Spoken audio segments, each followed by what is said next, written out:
តើអ្នកហ៊ានប៉ះវត្ថុមួយដែលអាចទាញយកស្មារតីរបស់អ្នកធ្លាក់ចូលទៅការចងចាំដ៏ឈឺចាប់និងភាពសោកសៅរបស់អ្នកដទៃដែរឬទេ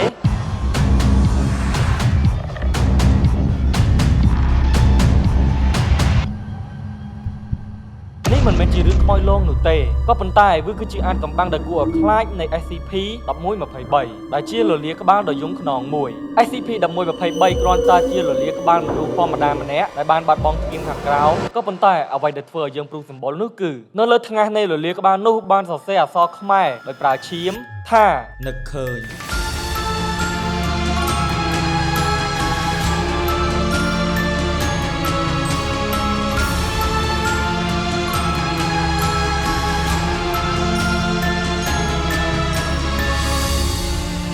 លលាក្បាលនេះមិនចេះហោះហើរឬតាមលងបន្លាចនរណាឡើយប៉ុន្តែភាពរន្ធត់នឹងកើតឡើងនៅពេលដែលមាននរណាម្នាក់យកដៃទៅប៉ះវាត្រឹមតែមួយប្រពេចភ្នែកស្មារតីរបស់អ្នកបានប៉ះនិងបានបាត់បង់ពីរាងកាយភ្លាមៗហើយត្រូវបានស្រូបទាញចូលទៅក្នុងការចងចាំរបស់ម្ចាស់លលាក្បាលមួយនោះដែលរស់នៅក្នុងរបបខ្មែរក្រហមនាឆ្នាំ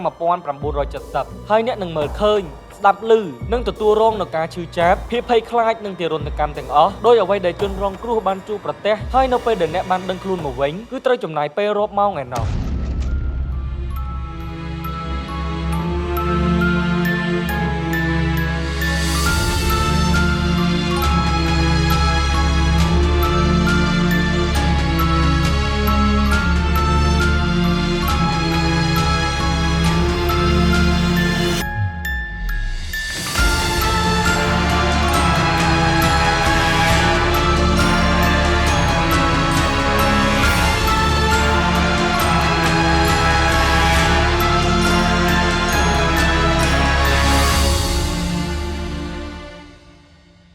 ទោះបីជារាងកាយរបស់អ្នកគ្មានរបួសស្នាមអ្វីបន្តិចឡើងក៏ដោយក៏ប៉ុន្តែផ្លូវចិត្តរបស់អ្នកនឹងប៉ះទង្គិចយ៉ាងធ្ងន់ធ្ងរដែលអាចបន្សល់ទុកនូវវិបដិសារីនិងជំងឺបាក់ទឹកចិត្តពេញមួយជីវិតទៀតផងទោះបីជា SCP-1123 គ្រាន់តែជារឿងប្រឌិតក្នុងសហគមន៍អ្នកនិពន្ធនៅលើអ៊ីនធឺណិតក៏ដោយក៏ប៉ុន្តែពាក្យថានឹកឃើញនេះគឺជាសារដាស់តឿនដ៏ជ្រាលជ្រៅមួយប្រាប់មនុស្សជាតិកុំឲ្យភ្លេចពីការឈឺចាប់ដ៏ជូរចត់និងដើម្បីទប់ស្កាត់សោកនាដកម្មនេះកុំឲ្យកើតឡើងម្ដងទៀត